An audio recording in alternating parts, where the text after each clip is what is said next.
Welcome back to Mr. Fearhouse. You've found your way here again, to the quiet part of the night where it feels like the walls are listening. Tonight's theme is one that hides in plain sight.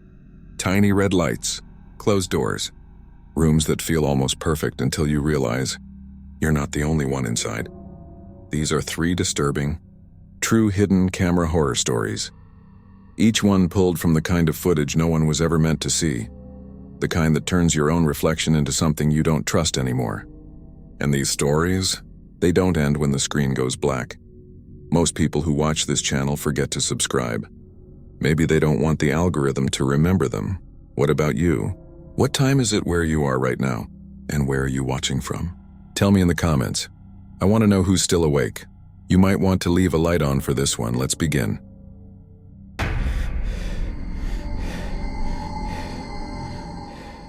The moment I heard the scratching above the ceiling, I knew something was wrong with this place. It wasn't loud, just soft, quick movements like fingernails brushing wood. At first I thought it might be a raccoon or a squirrel trapped somewhere in the roof, but the pattern felt intentional. 3 short scratches, a pause, then 2 more. Like a rhythm, like someone trying to get my attention. I froze on the couch, the Netflix menu glowing blue against the walls of the tiny Airbnb living room. My girlfriend Megan had gone to bed about 20 minutes earlier. We'd spent the day driving up from the city, and the place had seemed perfect when we arrived. A cozy old cabin tucked into the woods outside Asheville, North Carolina. Remote, quiet, too quiet. Actually, the listing had looked amazing online. The host, Tom, had a perfect 5-star rating and over 100 reviews that said things like private, peaceful, and felt just like home. But the second we walked in, I noticed a weird smell, faintly chemical, like something had been scrubbed too clean. Bleach and pine mixed together. I remember joking about it. Guess he really wants that 5-star cleanliness badge. Megan laughed, but now sitting alone in the flickering TV light, that smell felt heavier. The kind of scent that hides other scents. I muted the TV. Silence. Then scratch, scratch, scratch directly above me.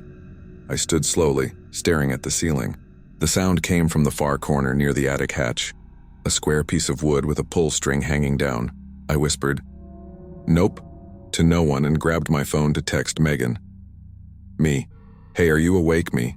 Hearing weird noises above the living room. No response. I waited, then sent another me, like scratching or something. Still nothing. I took a deep breath and told myself I was being paranoid. Old house, probably mice, maybe squirrels.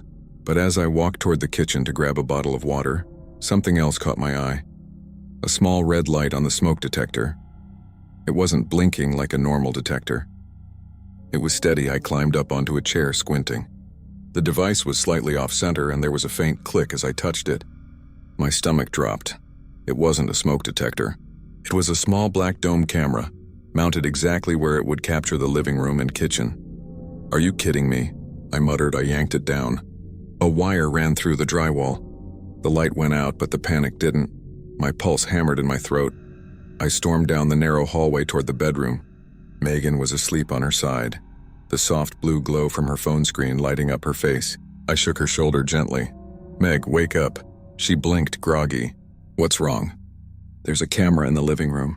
Her eyes opened wider. "What?" "I just found it on in the ceiling. I think it's recording us." She sat up fast. "Like hidden camera?" "Yeah." We both just sat there for a second, breathing. The old wood of the cabin creaked around us. I could feel the air. Thick, stale, too still. "We need to get out of here," she said. "Yeah, I'll grab our stuff." I turned toward the living room again, adrenaline spiking. The TV screen had gone black. My reflection stared back at me, pale, tense. Behind it, something faint glimmered near the vent. Another red light. I stepped closer, heart racing. It wasn't a reflection. It was another camera, tucked into the vent grill, almost invisible unless you were looking straight at it. My hands shook as I reached for my phone. I took a photo, then opened the Airbnb app. My plan was to report the listing, maybe call the police, whatever. But as the app loaded, a notification slid down from the top of the screen. Airbnb host, Tom. Hope everything's comfortable for you two tonight. I froze. The message had come in just now. Megan's voice wavered from behind me. What's that? I turned the screen toward her. Her face went pale. That's not normal, she whispered. I typed a shaky response. Me. Actually, not really. Found something weird in the house. The scene indicator popped up immediately. But no reply. That silence was somehow worse than any message. I felt like the whole cabin was listening. We packed fast. Her duffel, my camera bag, toothbrushes shoved into side pockets. I kept glancing at the corners of the ceiling, looking for other red dots. They were there. 3 in total that I could see. 1 in the living room, 1 above the fridge, 1 pointed at the hallway. When we stepped outside, the cold night air hit me hard. My breath fogged. Crickets buzzed, and somewhere in the distance a dog barked once, then went quiet. The cabin sat about a mile off the main road, down a gravel driveway lined with tall pines. The kind of place you book when you want to be off the grid. No neighbors in sight. No lights except the faint porch bulb behind us. Megan locked the door out of habit. I don't know why, and who were we keeping out? Whoever set this up already had access. We started toward the car. Gravel crunched under our shoes, then behind us, one creak. The porch light flickered. I turned. The front door was open again. Just a crack. I locked that, Megan whispered. I didn't answer. I just grabbed her arm and pulled her toward the car. We were halfway down the driveway when my phone buzzed again. Tom, host. You shouldn't have touched the detectors. My fingers went numb. Megan saw my face. What is it? I showed her. She shook her head. Drive, now. I threw our stuff in the back seat and turned the key. The headlights cut through the trees, and for a second I swear I saw movement in the attic window. Just a faint shape shifting behind the curtain. We peeled out onto the dirt road, dust rising behind us. 5 minutes later, I pulled over near the main road to call the police. My hands were shaking so bad I could barely dial. When the dispatcher picked up, I tried to explain. Hidden cameras, creepy messages, a strange man watching us. The operator was calm, too calm. Do you have the address? Yeah, it's I read it from the Airbnb listing. There was a pause. Then, Sir, that property burned down 2 years ago. There's no active listing there. My mouth went dry. What? No, we were just there. Another pause. Then, can you confirm your exact location, sir? I looked around. The trees, the dirt road, no streetlights, no markers. My GPS wasn't loading. Just a spinning circle, Megan whispered. What's going on? I didn't know how to answer. We drove another half-mile until we found a tiny gas station, closed but lit by a single buzzing fluorescent light. I parked under it, finally feeling like we'd reached somewhere real. My phone buzzed again. A notification, new message, from Tom, host. Attachment, video to MP4i, didn't open it. I couldn't. My thumb hovered over the screen and my reflection in the glass looked ghostly under the gas station light. Megan whispered, "Don't watch it." But part of me had to know. I tapped the file. It opened instantly. No buffering, no lag. Just static for a second. Then our living room, from above. From the ceiling, me sitting on the couch. Looking up. The video was from minutes ago, right before I'd found the first camera. I dropped the phone. It clattered onto the floor mat between my feet. The video still playing. Muffled sounds leaking out of the speaker. Megan reached for it, but I stopped her. "Don't," I said. My voice came out too loud, too harsh. I took a breath. "Don't touch it." She looked at me, eyes wet, trembling. "We have to call someone. Someone real." "I tried," I said. "The cops think the place doesn't exist." Outside the car, the night pressed against the windows, black, heavy, endless. The only light was that flickering tube above the gas station door, humming like a dying insect. I stared at the dark trees across the road. They swayed slightly in the wind, but I swear I saw a gap between them that was too black. Like someone was standing there watching. "Let's just drive into town," Megan whispered. "Find a motel anywhere. We can figure it out in the morning." I nodded, grabbed the phone again, and shoved it in the glove compartment without looking at the screen. We pulled out onto the narrow road, the headlights cutting through the mist. My hands were slick on the steering wheel. The forest on both sides felt like a tunnel, a corridor that never ended. After maybe 20 minutes, I noticed the road signs looked familiar. A yellow bend warning, a broken wooden fence. Then through the trees, that same mailbox, 17 Creekside Lane. I hit the brakes so hard Megan's seatbelt locked. What's wrong? She gasped. I pointed. That's the same address. That's the Airbnb. She stared at me, shaking her head. No, that's not possible. We've been driving away. I know. The mailbox leaned at the same angle. The cabin's porch light was still on, flickering like before. We were back. Somehow I turned off the engine. The silence swallowed us whole. Megan's voice broke the stillness. How are we here again? I didn't have an answer.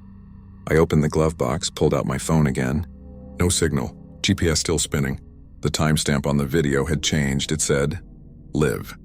My stomach flipped. The thumbnail wasn't the living room anymore. It was the inside of the car, me holding the phone, Megan crying beside me. The video showed exactly what was happening in a perfect mirror, except in the background of the feed. Just behind our car, a figure was walking toward us through the trees. Get out of here, Megan screamed. I slammed the gas pedal. Gravel flew, tires skidding as we shot down the road again. The rearview mirror bounced with every bump, and for one awful moment I saw him. A man, tall, thin, pale, standing in the middle of the road behind us. No flashlight, just watching. We didn't talk for the next half hour. I just kept driving, every turn looking the same, every tree blending into the next. My knuckles were white against the wheel. Finally, lights appeared ahead, a diner glowing like a beacon. I pulled into the lot, parking crooked. Megan was sobbing quietly now. I wanted to tell her it was over, that we were safe, but even saying it felt like lying.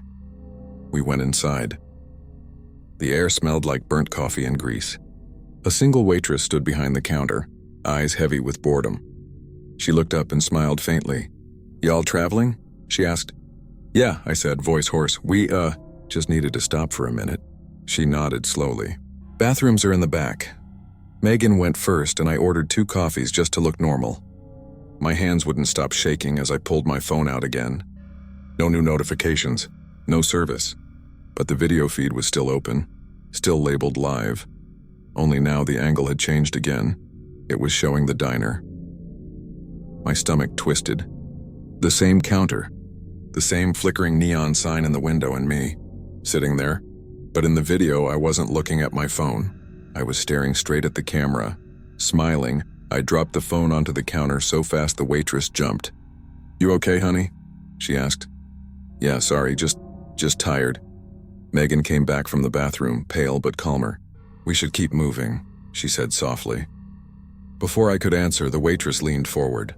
You folks staying out on Creekside Lane? The name hit me like a punch. Why? I asked. She frowned. Just noticed your plate. Rental car, right? You're not the first to come through here from up there. That cabin's had trouble. What kind of trouble? She hesitated. Some people went missing. A few years back. Sheriff shut it down, but folks still find their way up there because the listing keeps popping back online under different names. Megan's hand clutched mine under the counter. Who owns it? I asked. The waitress shrugged. Can't say. Records show a Thomas G. Ellis, but he died. Heart attack. About 3 years ago. My throat went dry. Tom, Megan whispered. The waitress looked between us. Why, you see something weird? I didn't answer. I couldn't. Because behind the counter, up near the ceiling corner, I saw it. A small black dome camera, blinking red. I grabbed Megan's hand and stood. We have to go. The waitress called after us, confused, but I didn't turn back. We ran to the car, hearts pounding. Once inside, I locked the doors. Megan was crying again, whispering, "This isn't happening." The phone buzzed in my lap. I didn't want to look, but I did. Tom, host. You left something upstairs. A second later, another message. Tom, host. Be polite and I'll let you have it back. Megan leaned over. Don't, just ignore it. But the message wasn't what scared me most. It was the image attached to it. A photo of Megan's necklace and the silver one she always wore. The one she hadn't noticed missing yet. It was lying on a wooden floor, and behind it, barely visible, a dark opening. The attic door. I didn't want to go back. Every cell in my body screamed no. But something in Megan's face and in the shaking, the terror mixed with disbelief made me say the stupidest thing I've ever said. I'll go get it. She grabbed my arm. No, please no. We'll buy another one. He has it, I said. If he's watching us, maybe. Maybe he's still there. Exactly, she snapped. That's why we shouldn't. But I was already pulling the car into gear. I don't know if it was adrenaline or guilt or just wanting to end this nightmare. But 10 minutes later, we were back on that same dirt road. The cabin waited at the end. Dark this time. No flickering light. No sound except crickets. The front door was closed. I killed the engine. "Stay here," I said. Megan shook her head violently. "I'm not letting you go in alone." We both stepped out. Gravel crunched under our feet louder than it should have. The air smelled different. Not bleach this time, but something stale and dusty, like a space shut too long. Inside, the living room was cold. The TV screen reflected our shapes in the doorway. I could see where I'd ripped the fake detector off the ceiling earlier. A ragged hole gaping above us. I aimed my phone flashlight up at the attic hatch. The pull string swayed slightly even though the air was still. Megan whispered, "This is insane." "I'll just look," I said. "Grab the necklace if it's really there and we leave, okay?" She nodded, biting her lip. I pulled a chair under the hatch, climbed up and tugged the string. The door opened with a dry creak and a wave of cold, musty air rolled down. The smell hit me first. Rot. Insulation and something sweet underneath. Like spoiled fruit. I raised the flashlight into the dark opening. The beam caught plastic sheeting stapled to the beams. A tangle of wires and something metallic and a tripod? No, several tripods. Dozens. Cameras. All pointed at one spot near the center of the attic floor. And there, sitting upright, facing the nearest lens, was a mannequin. Female. Pale. Cracked. Dressed in old clothes that looked like they'd once been white. A wig half fallen off its head. Around it, printed photos scattered across the floor. Snapshots of people. Different guests. All taken from the same angles, sleeping, showering, changing. Megan's voice shook from below. "Do you see it?" I swallowed hard. "Yeah, is it there?" "Yes." Because at the mannequin's feet was the silver necklace, glinting faintly in my light. I reached for it and froze. The mannequin's head had turned slightly. Not by gravity. Not by air, it was facing me now. I dropped the phone. It clattered onto the floor mat between my feet, the video still playing. Muffled sounds leaking out of the speaker. Megan reached for it, but I stopped her. "Don't," I said. My voice came out too loud, too harsh. I took a breath. "Don't touch it." She looked at me, eyes wet, trembling. "We have to call someone. Someone real." "I tried," I said. "The cops think the place doesn't exist." Outside the car, the night pressed against the windows, black, heavy, endless. The only light was that flickering tube above the gas station door, humming like a dying insect. I stared at the dark trees across the road. They swayed slightly in the wind, but I swear I saw a gap between them that was too black. Like someone was standing there watching. "Let's just drive into town," Megan whispered. "Find a motel, anywhere. We can figure it out in the morning." I nodded, grabbed the phone again, and shoved it in the glove compartment without looking at the screen. We pulled out onto the narrow road, the headlights cutting through the mist. My hands were slick on the steering wheel. The forest on both sides felt like a tunnel, a corridor that never ended. After maybe 20 minutes, I noticed the road signs looked familiar. A yellow bend warning, a broken wooden fence. Then through the trees, that same mailbox, 17 Creekside Lane. I hit the brakes so hard Megan's seatbelt locked. What's wrong?" She gasped. I pointed. "That's the same address. That's the Airbnb." She stared at me, shaking her head. No, that's not possible. We've been driving away." "I know." The mailbox leaned at the same angle. The cabin's porch light was still on, flickering like before. We were back. Somehow. I turned off the engine. The silence swallowed us whole. Megan's voice broke the stillness. How are we here again?" I didn't have an answer. I opened the glove box, pulled out my phone again. No signal, GPS still spinning. The timestamp on the video had changed. It said live. My stomach flipped. The thumbnail wasn't the living room anymore. It was the inside of the car. Me holding the phone. Megan crying beside me. The video showed exactly what was happening. A perfect mirror. Except in the background of the feed, just behind our car, a figure was walking toward us through the trees. "Get out of here," Megan screamed. I slammed the gas pedal. Gravel flew, tires skidding as we shot down the road again. The rearview mirror bounced with every bump, and for one awful moment I saw him. A man, tall, thin, pale, standing in the middle of the road behind us.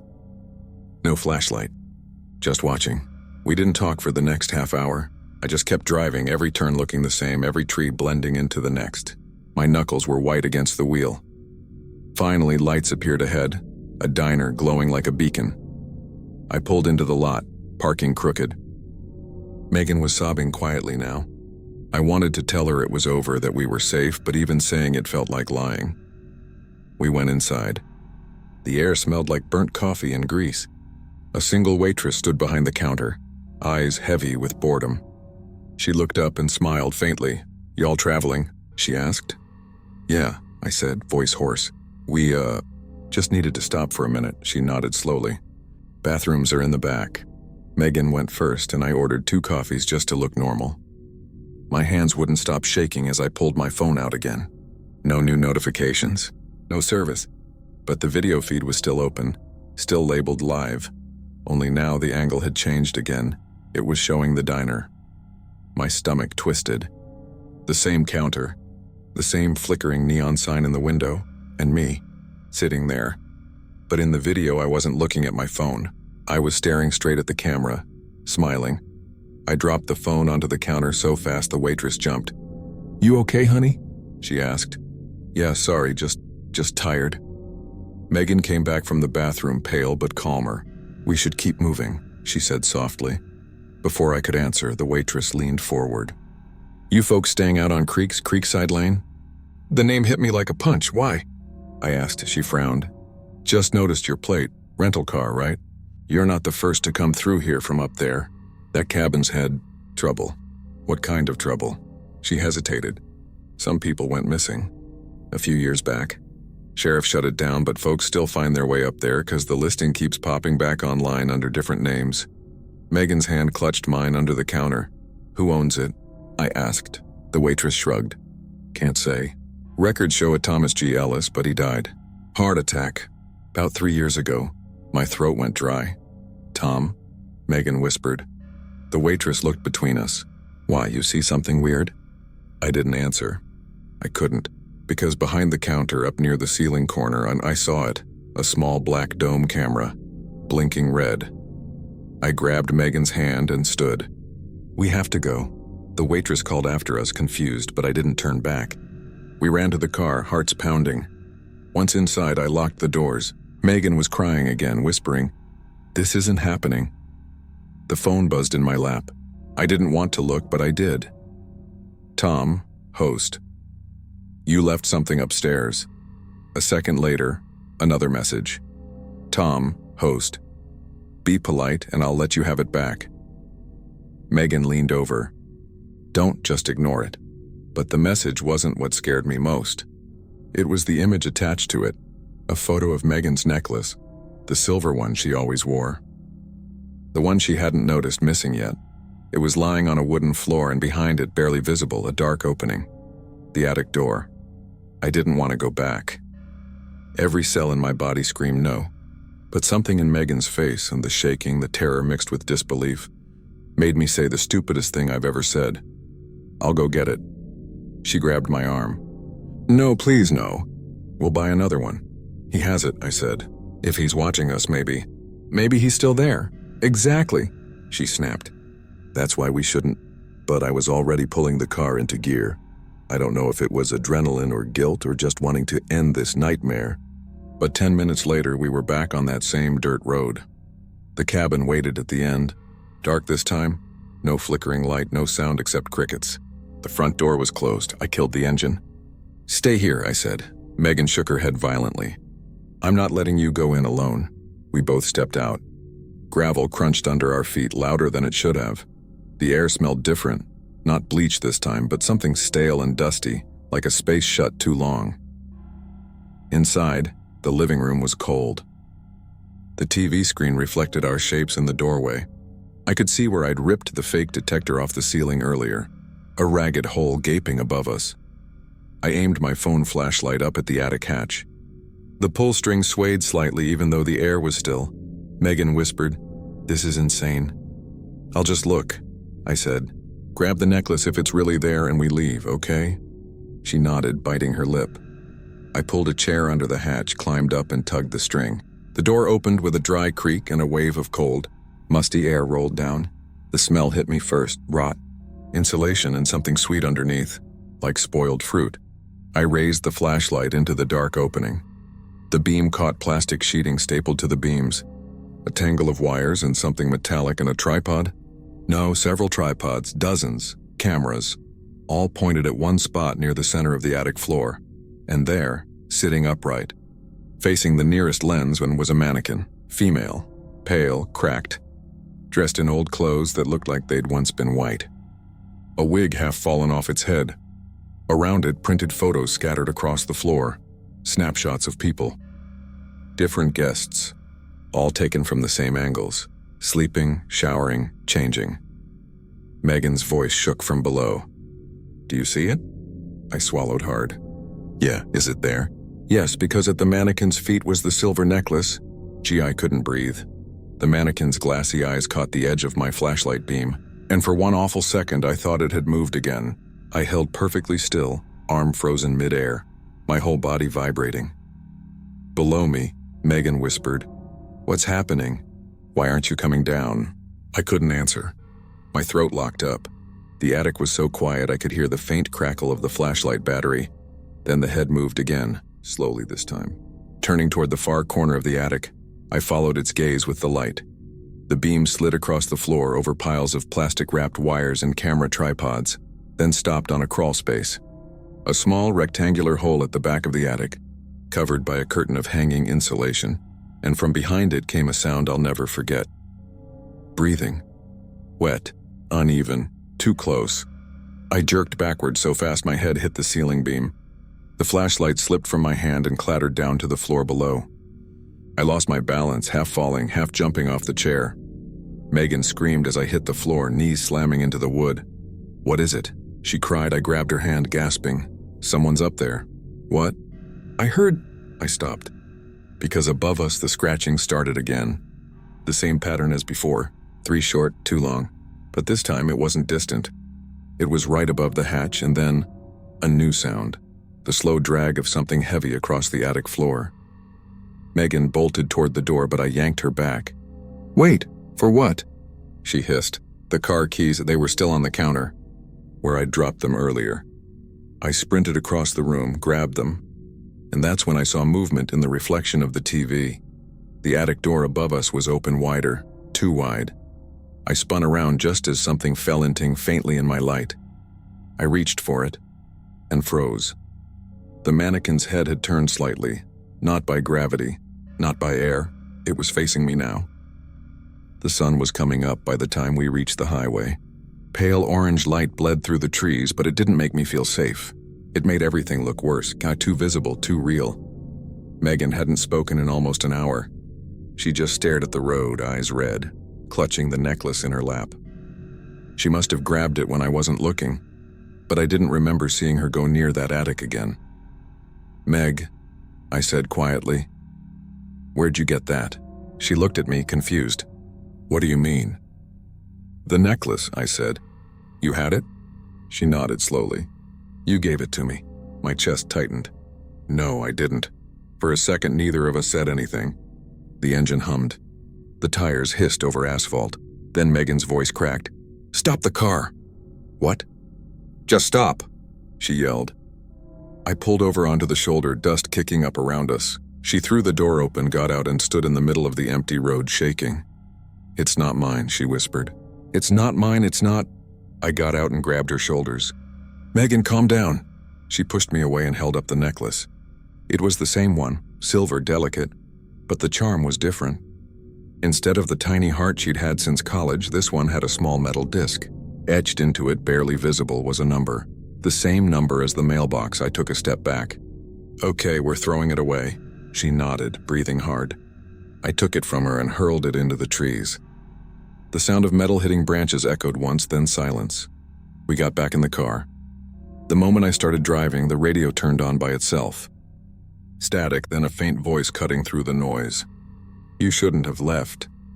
I slammed it off. We didn't speak again until we reached a small motel on the edge of town. Old faded sign, one-story row of doors. It was morning now, real daylight, but the air still felt wrong. The clerk barely looked up when I paid cash. Room 6. He handed over the key with a weak smile. Inside, the room smelled like mildew and cigarettes.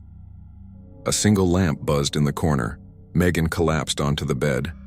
I sat down beside her and said, "We'll go to the police station as soon as they open, okay?" She nodded, but her eyes were distant. I went into the bathroom to splash water on my face. When I looked up, I caught something in the mirror. On the ceiling above the sink, a faint red dot. No. I stood on the toilet seat, squinting. A tiny black lens stared back at me from the vent. A camera. My stomach turned to ice. I stumbled out of the bathroom. "Megan, we have to..." She was sitting upright now, staring at the wall-mounted TV. It was on. Static hissed for a moment. Then the screen flickered. The image changed to a live feed of us. The motel room. Me standing there. Her on the bed. And then, the door behind me opened on the screen.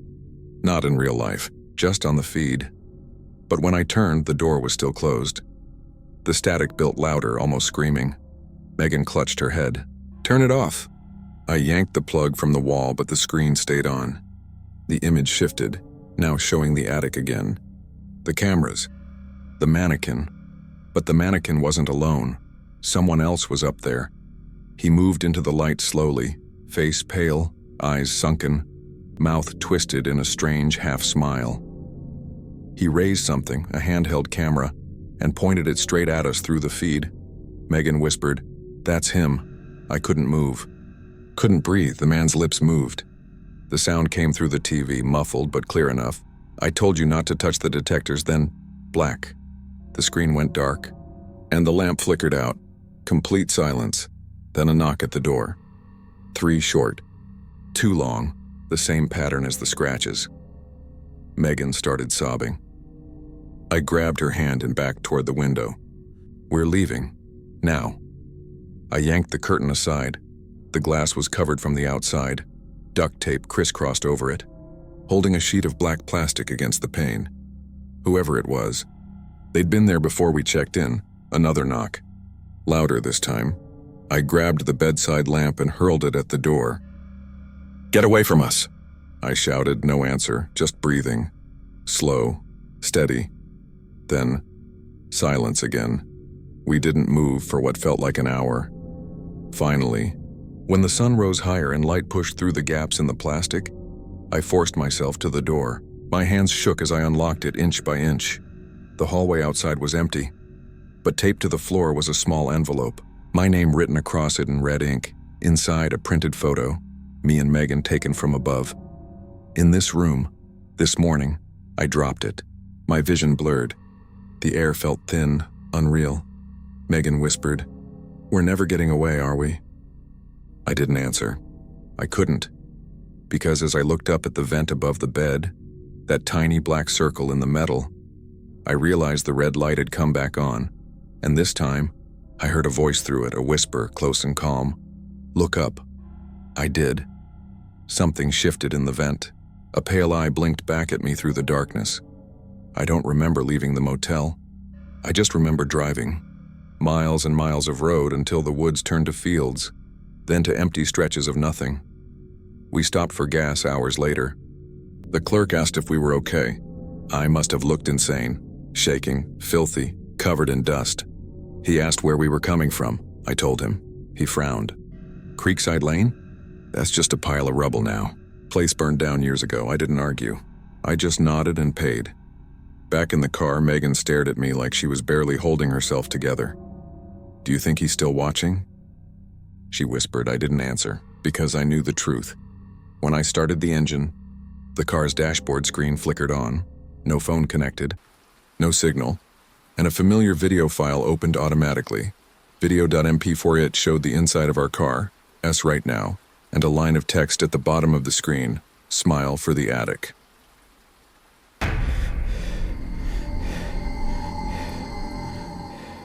The first time I saw my daughter talking to the empty corner of her room, I told myself it was just her imagination. Every kid has an imaginary friend, right? But the second time, when I watched it happen on the nanny cam feed, I stopped believing that because she wasn't talking to air. She was listening. It started 2 months after my husband left. The house had never felt big before, but now every creak sounded like a voice, every quiet like judgment.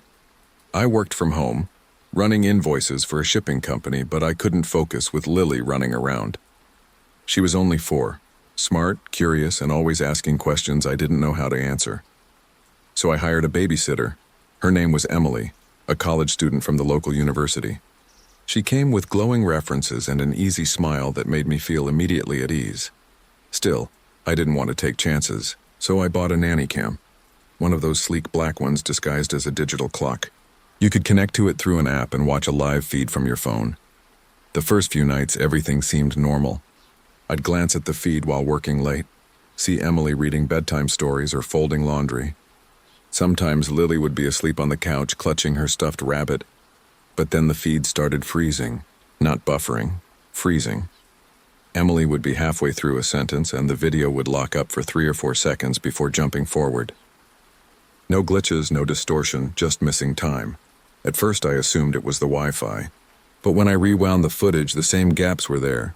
Every night between 8:12 and 8:15 p.m., exactly 3 minutes were gone, every night.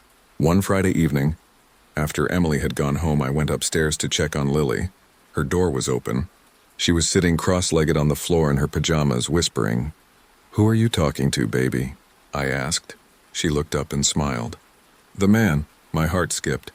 "What man?" She pointed at the corner of the room. "The man who hides when you come in." I froze. The corner she pointed to was empty. A pale patch of moonlight stretched across the wall, nothing more. I tried to sound calm. "Sweetheart, there's no one there." "He said not to tell you," she said simply. That was the first night I didn't sleep. The next day I checked the nanny cam footage. The camera was angled slightly toward Lily's bed, but I could still see part of the floor where she usually played. Around 8:12 p.m., the feed stuttered again, that same perfect 3-minute blackout. When it resumed, Lily was no longer on the bed. She was standing in the middle of the room, looking straight at the camera. Her mouth was moving, but the sound didn't match, just faint static. Then she tilted her head, almost like she was listening to someone whispering right next to her ear. A cold sweat crawled up my neck. At 8:15 p.m., she smiled and waved at the camera, then crawled back into bed like nothing had happened. That night, I told myself I was done pretending this was normal. I sat on the couch, phone in hand, watching the live feed while Emily tucked Lily in upstairs. p.m. All normal. Emily read Goodnight Moon while Lily giggled. Emily kissed her goodnight, turned off the lamp and left the room. Wait. Lily rolled over, facing the wall. 12. Freeze. My breath hitched. I stared at the screen, counting the seconds. When the feed came back, Lily was sitting upright again, but this time, there was something else. In the corner of the room, just at the edge of the frame, a dark outline, human-shaped. Still. I blinked, thinking maybe it was a shadow or a trick of the low light. I turned up the brightness. The outline didn't move, but it didn't disappear either. Then the app glitched. The video restarted itself automatically, skipping back 30 seconds, and now, the shadow was gone. But the closet door behind Lily was slightly open. I ran upstairs. My pulse pounded so hard I could barely hear myself whisper her name. "Lily?" She was asleep again, curled under her blanket. The closet door was open just a few inches, enough to show the dark space beyond. I stood there for a full minute, frozen, telling myself to close it. Just close the door, but I couldn't make my body move, because the air coming from inside the closet wasn't still. It was breathing. I shut the door as fast as I could, trying not to wake her. Then I moved the nanny cam. I pointed it directly at the closet. The next morning, I confronted Emily. "Hey," I said casually as she arrived. "Do you ever notice Lily talking to herself at night?" She laughed. "Yeah, sometimes. She's got quite the imagination. Talks about a man who tells her stories." I felt my stomach twist. "Does she ever say what he looks like?" Emily shrugged. "She said he wears a suit. Sometimes he's funny, sometimes he makes her scared." I stared at her. You didn't think that was weird? I figured it was something she saw on TV. She smiled like it was no big deal, but my hands were shaking. When she turned to hang up her jacket, I noticed something, a faint red mark on the back of her neck, like a fingerprint. That night, I didn't turn off the nanny cam. I left the feed running on my phone, volume low. I set the screen face down beside my bed, the faint hum of white noise filling the dark. At 8:12 p.m., my phone vibrated. The screen turned on by itself. The video feed was live. Lily was awake, sitting on the edge of her bed, staring at the closet. The door creaked open, slow, steady, like someone was pulling it from the inside. My heart was racing. "Lily," I whispered to no one. She smiled. "Hi." And then through the tiny speaker on my phone, I heard it, a man's voice, soft, calm. "You can wave to her now, sweetheart." Lily turned her head, not toward the closet, but directly at the camera, directly at me. "Hi, Mommy." Then the feed went black. I jumped out of bed and ran. The hallway felt too long, the air thick and heavy. I burst into her room, flipped the light on. Empty. The bed was empty. The blanket tossed aside, the stuffed rabbit on the floor. The closet door hung wide open. I shouted her name again and again, until I heard it. Faint laughter coming from the baby monitor on the nightstand. The same voice from before. "You shouldn't watch this late." I ripped the monitor's plug from the wall. The laughter stopped. Then, from downstairs, the front door slammed. I ran to the landing just in time to see Emily, her hair a mess, face pale, sprinting toward her car. "Emily!" I shouted. "Where's Lily?" She didn't answer. She got in her car and peeled out of the driveway like something was chasing her. When I turned back toward the hallway, the nanny cam's little clock light blinked red. Recording, but I hadn't opened the app. I didn't sleep that night. I sat in Lily's empty room until the light from dawn began to bleed through the curtains. The clock camera was still blinking red, recording, though my phone was face down on the floor. Every few minutes I looked toward the closet, half expecting the door to open again. It never did. By the time the sun came up, I'd convinced myself of 100 explanations. Maybe Emily had taken Lily out of panic. Maybe she'd been scared by something and left with her. Maybe the whole thing had been some bizarre misunderstanding. But none of those excuses explained the voice or the laughter that had come through the monitor. At 7:45 a.m., I grabbed my keys and drove to Emily's address, the one she'd written on her babysitting form. A middle-aged woman opened the door. Her eyes widened when I said Emily's name. "You're her mother?" she asked softly. "No," I said, "I'm her employer. She was watching my daughter last night and she left suddenly. I just need to make sure she's okay." The woman's mouth trembled. "She hasn't been home." Something in my stomach dropped. "Since when?" "Since yesterday evening," she said. "She texted around 8:30. Said she was finishing her shift and coming straight home. She never showed up." I called the police. They took my statement, asked routine questions when I last saw her, how old Lily was, whether there'd been any arguments. I told them about the cameras, the missing footage, the voice. One of the officers, a stocky guy with thinning hair, scribbled notes but didn't look convinced. "You said this was a nanny cam?" "Yes, and it records automatically?" "Only when motion is detected," I said. "Or if I open the app." Then it might have picked something up. He asked me to bring it in. I didn't want to go back to that house. But I had no choice. When I walked into Lily's room, the air felt different. Heavy, damp, like a storm was building indoors. I tried to ignore the goosebumps crawling up my arms as I unplugged the camera. The lens was warm to the touch. I carried it to the living room and plugged it into my laptop, hands shaking. The folder opened automatically, hundreds of short clips. I clicked on one from last night. At first, nothing unusual. Lily asleep, Emily sitting on the edge of the bed reading her phone. Then, around 8:11 p.m., Emily looked up suddenly. Her head jerked toward the closet. The door was opening. Her mouth moved. She said something, but there was no audio. She stood, backing away. Then the feed cut to black for 3 minutes. When it returned, the closet was closed again. Emily was gone, and Lily was sitting upright in bed, smiling. I think I stopped breathing for a while. When I finally pressed play on the next clip, it was 9:02 p.m., nearly an hour later. The camera was still recording the empty room. Nothing moved for about 30 seconds. Then a faint shape appeared near the closet, translucent like fog forming in human shape. The video's timestamp flickered, and then, in a low, glitchy whisper through my laptop speakers, "Turn it off." I slammed the lid shut. The officer didn't believe me when I called him back.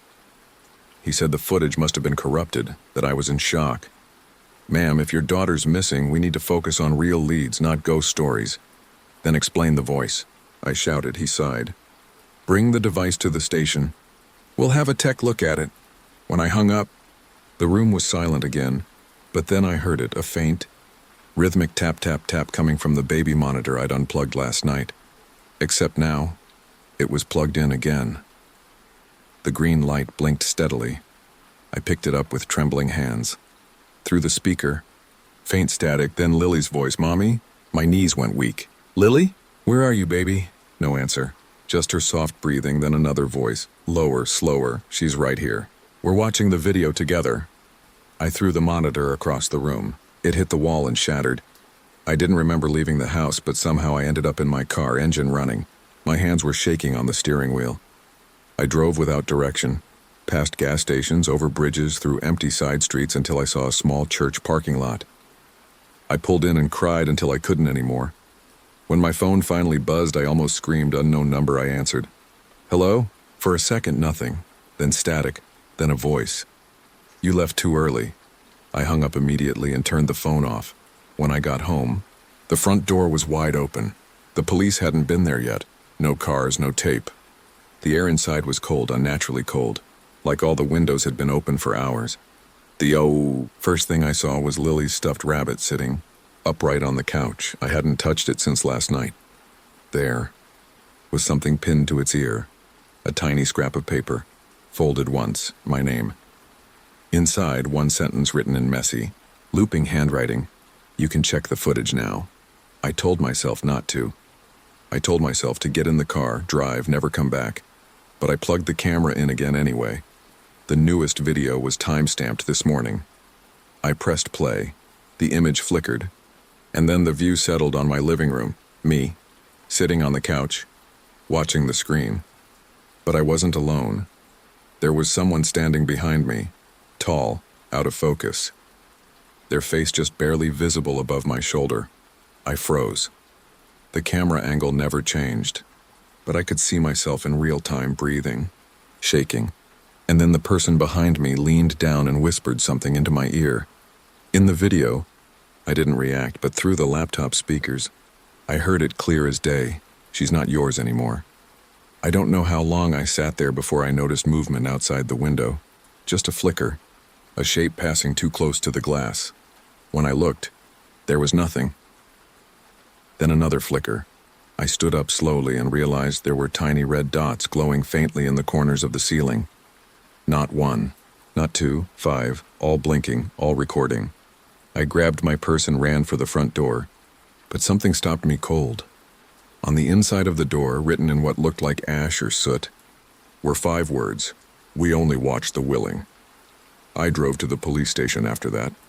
The officers said they'd check the house, run a trace on Emily's phone, contact the tech company that made the nanny cam. They said all the right things, but none of them would look at the footage. When I showed them the videos, every file was blank, empty folders. 0 kilobytes. One of the officers even said, "Maybe you accidentally deleted them." I almost laughed, because when I got home, the folder had refilled itself, and at the bottom, a new file name appeared. LilySmiling.move timestamp, tomorrow, 8:12 p.m. All day I couldn't stop looking at that file name. LilySmiling.move and tomorrow, 8:12 p.m. It sat there on my laptop screen like a dare. Unopened, but already existing. A video from the future. Every time I hovered over it, the preview thumbnail flickered, a single blurry frame that almost looked like Lily's face. Her smile was too wide, though. Too still. I should have turned the computer off. I should have thrown it out the window, burned the whole house down if I had to. But instead, I waited. By evening, the air in the house felt thick and still, like the atmosphere before a thunderstorm. I kept walking from room to room, checking locks, closing curtains, unplugging anything that had a light. But no matter what I did, the house didn't feel empty. It felt like someone was standing right behind me every time I turned. At 7:58 p.m., I sat on the living room floor with the laptop open. The folder was still there, the file still waiting. The clock on the wall ticked louder than I'd ever noticed. Before, 7:59 here. The red light on the nanny cam blinked once, faint but visible from Lily's room upstairs. I hadn't plugged it in, but somehow it had power. My hands shook as I clicked the new video. It didn't open. Just a message across the screen. Recording in progress. Then the app opened automatically. The live feed came up on its own. It showed Lily's room, the same angle as before, pointed at her empty bed and the closed closet. But something was different. There were shadows moving across the walls, though no lights were on in there. Slow, deliberate shadows stretching like someone pacing just outside of frame. 11. The picture jittered. Static rolled across the feed. Then the closet door opened. Wide. The light from my laptop seemed to dim, like the house itself was pulling power away from the screen. The camera auto-focused, adjusting to the darkness inside. For a split second, I thought I saw something, the faint outline of a face, and then Lily's voice clear as day. "Mommy?" The audio was too close, like she wasn't in the room. Like she was speaking directly into the mic, I whispered, "Lily, where are you?" The feed shifted. The angle changed slightly. Like someone was holding the camera now, it tilted down, and there she was. Lily, standing in the middle of the floor, wearing the same pajamas she'd disappeared in. Her hair was messy, her skin pale under the dim light, but she was smiling. A still, perfect smile. Her eyes didn't blink once. I didn't even realize I'd stood up. My breath caught in my throat. The feed zoomed in and closer and until her face filled the frame. Then, in that same low, steady voice from before, I heard, "Now she can see you too." Every light in the house went out at once. I screamed and grabbed my phone, but the flashlight wouldn't work. The battery indicator glowed red, 1%. It had been fully charged minutes ago. From upstairs came the sound of something dragging. Long, slow scrapes against the floorboards. I forced myself up the steps, whispering her name with everyone. "Lily, baby." "It's Mommy." The air grew colder with each step until I could see my breath. When I reached her door, I stopped. It was slightly open, swaying like someone had just walked through. I pushed it open. The room was dark except for the faint blue glow from the nanny cam clock.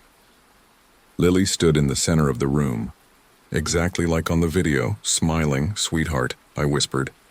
"We have to go." She didn't move. Behind her, the closet door began to creak wider on its own. A shape leaned out, tall, human, head tilted slightly, as if studying me. Then it spoke in the same calm, soft tone I'd heard before. "You shouldn't have watched." I backed away. "Where is she?" "She's right here." And then, the shape stepped out. It wasn't a man, not really.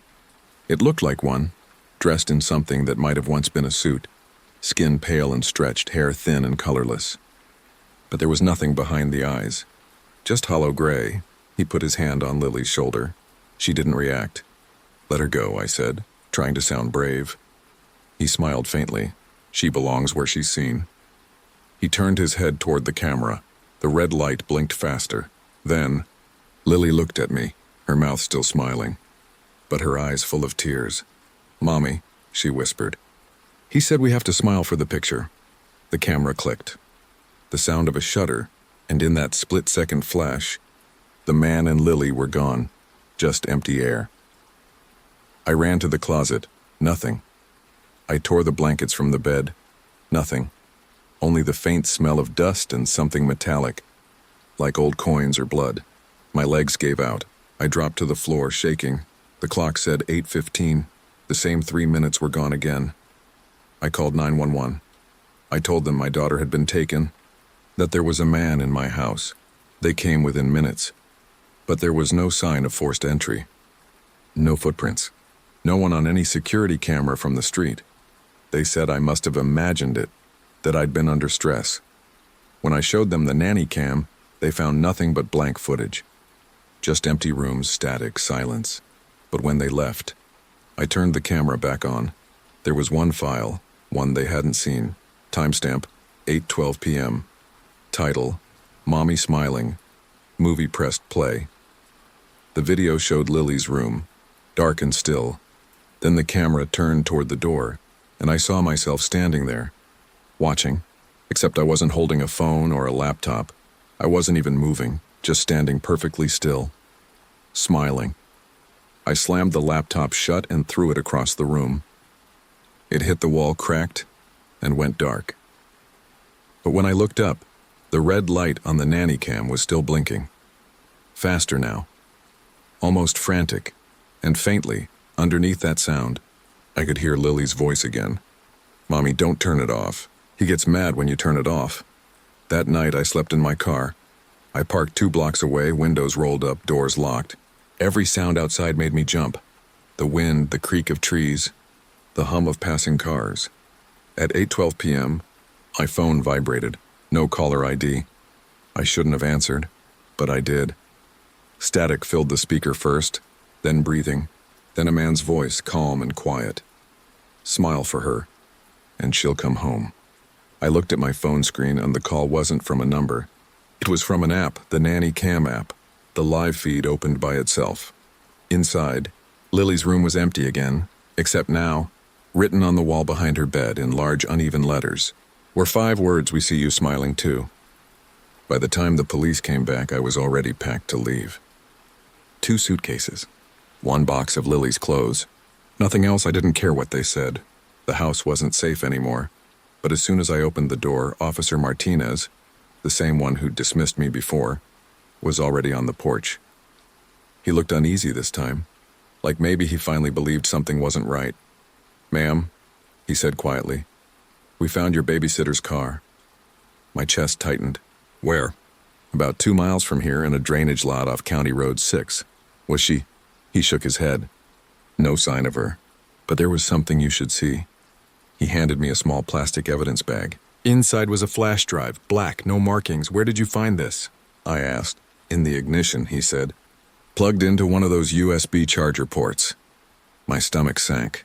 He hesitated before continuing. "There was a file on it. We didn't open it. We thought you might want to confirm if it's yours." They set up a laptop on my dining table. The flash drive clicked when Martinez inserted it. One file appeared, Lily Cam Feed Archive.zip. He double-clicked it. Hundreds of video files spilled out, each one named by date. Every single night since I'd installed the nannycam. Martinez opened one from the first week. The video showed Emily and Lily playing on the floor. Normal, nothing strange. Then he skipped forward to one from a week ago, 12 p.m., same pattern. 3 minutes of static, he moved to the next file. Then another. Each one had the same missing time, but when he reached the final file, time-stamped from the previous night, the feed didn't cut to static. It kept playing, and the moment I saw what came next, my blood ran cold. Emily was in the room holding her phone, talking softly to Lily. Then she frowned and looked toward the closet. The door opened. A tall, thin figure stepped out, very blurred, wrong, like the frame rate couldn't keep up with it. Emily backed against the wall, terrified. Then the man, if you could call it that, raised his hand. The screen flickered, the audio glitched, and Emily vanished. Not ran, not screamed, just blinked out. The timestamp jumped forward 3 minutes, and now Lily stood in the middle of the room smiling at the camera. Martinez paused the video. What am I looking at?" he asked. I didn't answer. My voice wouldn't work. He pressed play again. The camera zoomed closer to Lily's face and automatically, like something else was controlling it. Her eyes glistened, her lips parted slightly, and she said very softly, "Mommy's next." The file ended. The laptop's fan whirred in the silence. Martinez looked shaken. This has to be edited." Someone's playing a sick game, but I saw it in his eyes. He didn't believe himself. He left soon after, promising to send the footage to tech for analysis. I knew what that meant. They'd lose it, or pretend to. When the door closed, I sat alone at the table, staring at the still image of Lily's face frozen on the laptop screen. Then the feed twitched. The image moved. Even though the file wasn't playing, Lily blinked. "Please don't go," she whispered. The audio meter spiked green. "Lily?" I breathed, her head tilted. "He doesn't like when you leave." I slammed the laptop shut. That night I checked into a motel 2 towns over. No cameras, no baby monitors, no smart anything. Just 4 walls and a deadbolt. I told myself I'd go to my sister's in the morning, that I'd sell the house, that I'd start over. But at 8:12 p.m., the TV turned on by itself. Static. Then a soft hum, like a lullaby played backward. The screen flickered once, twice. Then settled on a video feed of my old living room, the couch, the lamp, the empty hallway. And there, in the middle of the frame, Lily, standing in her pajamas, smiling, her lips moved though the sound lagged half a second behind. "Mommy, you didn't smile." The TV cut to black. I packed my things and drove through the night. Every gas station felt the same. Buzzing lights, cracked pavement. People who looked at me too long. I stopped at a rest area around 3 a.m. The silence was unbearable. So stupidly, I turned on my phone. There was a notification from the Nanny Cam app. New device detected Nanny Cam Lily, active. My stomach dropped. I didn't even own the camera anymore. It was locked in the police evidence room. I clicked the notification. Anyway, the feed opened instantly. It showed my car, me, right now. The camera was looking from the back seat. Behind me, I turned slowly, empty. Then the app's audio came through, quiet breathing. Then Lily's voice. "He says you can come home now." I threw the phone out the window and peeled out of the parking lot. That was 3 nights ago. I've been driving ever since. Every time I stop, the same thing happens. A red light in the corner of the room. A faint click at exactly 8:12. Sometimes it's the TV. Sometimes it's a streetlight outside. Sometimes it's the reflection in a mirror that blinks when I don't. I haven't slept more than an hour at a time. I haven't eaten in 2 days. The only constant is the hum. Low, electric, like something recording. Sometimes, when I'm almost asleep, I hear her voice beside me. He's still watching. "Mommy, you can't hide from the picture." I don't know how much longer I can keep running. Every time I close my eyes, I see that same moment looping again. The camera zooming, the smile, the whisper. And I think I finally understand what he meant. We weren't being watched. We were being kept. Every glitch, every missing 3 minutes. Those weren't gaps. They were trades. Pieces of us taken and stored somewhere else, and now he has enough. Because tonight, when I checked into another nameless motel and turned on the lamp, the power flickered once, and I saw my own reflection in the window. Except it didn't move when I did. It just smiled and whispered back at me in Lily's voice, "Say cheese, Mommy."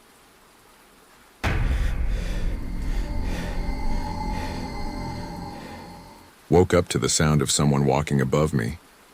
Slow, heavy steps. The floorboards groaned, then silence.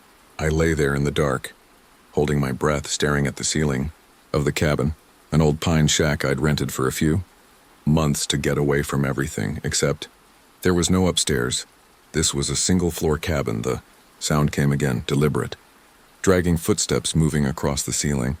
I grabbed the flashlight from beside my bed and shined it upward. The wood was rough and cracked with age, dust drifting down like pollen. No vents, no crawl space, no attic. At least that's what the landlord had told me. The cabin sat at the end of a dirt road miles from the nearest paved street. When I moved in, the landlord, maybe a quiet guy named Frank, handed me one old-fashioned brass key and said, "Don't worry about noises. This place just settles funny." That night I learned settles funny meant something was alive in the ceiling. I tried to ignore it. It stopped around 3 a.m., but in the morning, there were small piles of dust on the floor, like something had scraped across the beams above. I called Frank right away. "Hey, I think there's an animal in the ceiling." His tone stayed calm. "No, that's not possible. No attic up there. Then what's making the noise?" A pause. "Old house," he said again, then hung up. By the second night, I was jumpy. I left the flashlight on my chest and dozed with my boots still on. At 2:17 a.m., I woke to another sound. Not footsteps this time. A thud, then another. Something heavy hitting the floor in the next room, the tiny storage closet where I'd shoved some boxes. I got up slowly, heart pounding, and pressed my ear against the closet door. Silence. Then a faint scrape. Like nails on wood, I whispered, "Hello?" Nothing. I yanked the door open. The boxes were still stacked neatly. Nothing out of place but the smell. It hit me instantly. Metallic, rotting dust, old insulation, something faintly human. I coughed and waved the flashlight around, and that's when I saw it. A square outline in the ceiling above the closet. A hidden hatch. The edges were faint, covered with a thin layer of paint the same color as the ceiling. If you weren't looking for it, you'd miss it completely. And right next to the hatch would be in a small, black pinhole, perfectly round, perfectly centered over where I slept. I grabbed a chair and climbed up. The hole wasn't from a nail or bug. It was glass. Tiny recessed glass. A camera lens. My stomach twisted. I jumped down and tore through the cabin, checking every corner, every beam, every vent. In the kitchen, above the sink, another lens. In the bathroom, behind the light fixture, another. Each no bigger than a pen tip. My hand shook as I called Frank again. He answered on the second ring. "You said there was no attic," I snapped. "But there's a hatch and cameras everywhere. What the hell is going on?" He didn't respond right away. Then calmly, "You're not supposed to look for those." "What?" He sighed. "They're old. From before. Don't worry about them. They don't work anymore." "Don't work? You just said..." Click. He hung up. The rest of the night was a blur of fear. I moved my mattress into the living room, away from the ceiling hatch. I couldn't leave him. The road back to town was all dirt and rain-soaked. The car would get stuck. Every shadow felt wrong. Every creak sounded like breath. At 4 a.m., my flashlight died, and that's when I heard it, a whisper. Right above me, a man's voice, muffled but distinct. "Speaking through the wood, you shouldn't have touched the lens." I froze. The whisper continued, low and steady, like he was right above me, lying flat against the boards. "You made him angry. I couldn't breathe." "Who?" I whispered, no answer. Just the faint, rhythmic sound of tapping, like fingers brushing the wood above my head. I packed a bag right then. Keys, wallet, flashlight, knife. I ran to the front door and yanked it open. The porch light flickered once, and there, on the ground just outside the door, was a folded piece of paper, my name written across it. Inside, 3 words in shaky handwriting: "Don't leave tonight." I slammed the door and locked it. Heart hammering. That's when the ceiling groaned again, louder this time, like something heavy shifting its weight. Dust fell in thick clouds. I shined the flashlight upward. The hatch door was trembling, and then it opened. Just a crack, enough for a thin beam of light to spill through, not from a bulb, but from another camera's red recording light, glowing faintly in the dark above me. And for the first time, I saw it, a pale eye staring down through the gap, watching me. The eye didn't move. It just stared. I stood frozen in the middle of the cabin, light shaking in my hand, unable to look away. It wasn't like a reflection or a trick of light. I could see the skin around it, pale, stretched, dry like paper. I could see the faint twitch of the eyelid. Then it blinked. I stumbled backward, tripping over the coffee table, the flashlight clattering to the floor. By the time I grabbed it again and aimed it back up, the hatch was closed. The ceiling looked normal, like nothing had happened, but the smell was stronger now. Sweat, mildew, and something sour that seemed to seep through the wood. I didn't sleep. I sat in a corner until the sun rose, every muscle locked. Flashlight pointed at the ceiling. When morning came, I climbed up on the same chair, pressed my ear to the hatch, and listened. Nothing. I reached up, trying to feel for a latch or handle, but my fingers brushed something sticky, resin or glue, and embedded in it, hair, human hair. I nearly fell off the chair. There was no way I was staying there another night. I grabbed my bag and ran outside to my car. The driver's side door was open. I froze. I knew I'd locked it. Inside, everything was the same except one thing. On the passenger seat lay an old handheld camcorder. Scratched plastic, faded gray buttons, and taped to it. "Watch before you leave." I took it inside, against every instinct screaming at me to drive away. The camcorder had a built-in screen. When I hit play, static filled the tiny display. Then a shaky image appeared, footage from inside the cabin. It was dark, grainy, filmed from above. My bed. Me. Lying there, asleep. The timestamp 2 nights ago. The figure holding the camera wasn't visible, but I could hear breathing, steady, close to the mic. The camera zoomed in slowly on my face. Then it turned toward the hatch. I saw a pair of thin, pale hands reach down and pull it closed. The video cut to black. I felt sick. Someone had been living above me, watching me sleep, filming me. I scrolled through the rest of the files. There were dozens, some from before I even moved in. I stopped on one labeled Tenant 01. The footage showed another man sleeping in the same cabin, same bed. He woke up to the same sounds I had. He looked scared, grabbed a flashlight, stared at the ceiling, and then in one quick motion the hatch opened, a hand shot down, and the camera fell sideways. The last few seconds showed the man being dragged upward, kicking before the feed went dark. I dropped the camcorder and bolted for the car again. The key wouldn't turn. The ignition was dead. The woods around me felt too quiet, no birds, no wind. Just that low electrical hum in the distance, like power lines buzzing. When I looked back at the cabin, something new caught my eye. A second window on the side of the house, except there hadn't been one before. I stepped closer.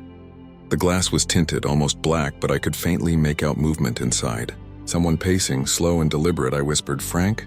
No response. Then from behind me, his voice, right next to my ear. "I told you not to leave." I spun around. No one. The cabin door creaked open on its own, a long groaning sound that echoed across the trees. Inside, the air looked hazy, like smoke or dust hanging low. And faintly, from the dark hallway came the sound of the camcorder rewinding itself. I didn't want to go back in, but something about that sound. It wasn't coming from the camcorder I'd dropped. It was higher up, above me, the attic. I walked back into the cabin slowly, my heart pounding so hard I could hear it in my ears. The flashlight beam trembled over the walls, catching fragments of dust swirling in the air. Then I saw something that hadn't been there before. Footprints, bare feet, leading from the closet door to the middle of the room. And in the center of the floor lay a small, square object, another camera lens broken clean off from its mount. Next to it, written directly on the floorboards in black marker, were 3 words, "He lives here." I aimed the light upward again. The hatch was half open now. I could hear breathing through it, wet, shallow rasping. And then something spoke. Not loud, but enough for me to hear every word. "Your turn." The hatch slammed shut. The lights went out. The entire cabin went black. I ran for the door. It wouldn't budge. The lock was stiff, like someone was holding it from the other side. Then came the sound again. Footsteps, slow and steady, crawling inside the walls. Not above me now, around me. Something brushed against my ankle. I screamed, kicked, stumbled into the table. The flashlight rolled across the floor and landed facing the wall. For half a second, I saw movement through the reflection in the window. A pale figure crouched behind me, head tilted at an impossible angle. Then darkness swallowed the room again. I don't remember hitting the floor, but when I opened my eyes, everything was tilted. The flashlight lay a few feet away, still shining. Dust drifted through the beam like snow. I crawled toward it on my hands and knees, every muscle trembling. The wood beneath my palms was warm, as if something alive had been pressed against it moments ago. When I finally grabbed the flashlight, I pointed it at the door. Still shut, then at the walls. Scratches. Dozens of them. Long, jagged marks carved deep into the wood. Some looked fresh. And written over them again and again were the same 3 words in messy black ink. "He lives here." I whispered it out loud before I could stop myself. The sound of my voice seemed to wake the cabin, a faint creak above me. Then another, and another. Footsteps, fast this time, pacing back and forth directly over where I stood. I bolted to the kitchen. There was a window by the sink. I smashed it with a mug and tried to climb through, but when I reached the sill, I realized there was wood nailed across the outside. Thick boards sealed tight. I hit them with my fists until splinters tore my skin. No give. Then the radio on the counter flicked on by itself. A crackle of static, then a low male voice. "Don't try to leave." I froze. It wasn't a broadcast. It was a recording of me. The voice repeated, slightly distorted, the same words I'd whispered an hour earlier when I first saw the eye. Someone had been recording inside this cabin long before I knew it. I turned the flashlight toward the walls again and noticed small, circular holes drilled into the corners. When I knelt to look closer, I could see faint red dots glinting behind them, still recording, still watching. I yanked one of the cameras free and followed the wire buried behind the baseboard. It ran along the wall under the couch into the back closet, the one with the hatch above it. When I opened the door, the smell hit me so hard I gagged, rot, mold, wet insulation. Inside, the wire vanished into the ceiling. I didn't want to touch the hatch, but I couldn't stop myself. I needed to know. I pushed the chair under it again, climbed up, and pressed the flashlight between my teeth. The hatch wasn't just glued shut. It had been sealed with screws that looked new. Every one of them had been turned from the inside. Something had locked itself in. I backed down slowly, shaking so bad I nearly fell off the chair. When my feet hit the floor, the flashlight flickered. For a split second, the beam swept over the far wall, and caught movement. Someone was standing at the end of the hallway. Not Frank. Too tall. Had tilted down so low their chin touched their chest. I froze. The figure stepped forward. The light caught the edges of their face. Skin pale, lips cracked, eyes wide open but glassy, unblinking. They looked like they'd been living underground. I shouted, "Who are you?" No answer, just the soft whir of a small motor. And then I realized it wasn't a person. It was holding something, a camcorder, and it was pointing it straight at me. The screen on the back of the camera glowed faintly, showing my own terrified face in the tiny display. I took one step back. The figure tilted its head again like a confused animal. Then, in a rasp that sounded too close to human, it said, "Smile." The camera's red light blinked. I ran, straight to the bathroom, slammed the door, locked it, shoved a cabinet in front. I could still hear the clicking outside, the camcorder's button being pressed again and again. Then, silence. For a moment, I almost convinced myself it was gone. I sat there in the dark, breathing through my sleeve, trying not to make a sound. That's when I heard the static again, faint through the bathroom vent, whispering voices overlapping. Fragments of words, different tones. New tenant. He likes the quiet ones. "Don't move, he's filming." I covered my ears, but the sound was inside the room now, coming from the mirror. The glass trembled. Then an image bled through. The reflection of me sitting there, but behind my reflection stood that same pale figure. I turned. Nothing there. When I looked back at the mirror, the reflection was different again. The bathroom empty, but in the corner of the frame, a new word written in fog on the glass. Look up, I didn't want to. Every instinct told me not to, but I did. The bathroom ceiling vent, wide open, a dark shape shifting just beyond it. Two eyes glinting down. I grabbed the flashlight, aimed it, and saw a face pressed against the vent grate. Skin stretched too tight, eyes bloodshot, lips moving silently. Then a whisper, so close it vibrated the air. "He's watching you now." Something dropped from the vent, small and hard, and bounced across the tiles. I picked it up. A tiny black lens. The cameras weren't just in the walls. They were in me. I felt the edges of my skin crawl, like tiny insects moving beneath it. That's when the bathroom light flickered once, twice, then cut out completely. I heard the click of the camcorder again, just outside the door. The lock began to turn, slow and deliberate. The lock turned once, twice, then stopped. I held my breath, gripping the flashlight like a weapon, waiting for the door to burst open. But it didn't, it stayed shut. Outside, I heard the faint scrape of something dragging across the floor. A pause. Then the sound of footsteps moving away, slow, steady, like whoever was out there knew I wasn't going anywhere. I counted to 60 before daring to move. I pushed the cabinet aside and cracked the door open an inch. The hallway beyond was empty.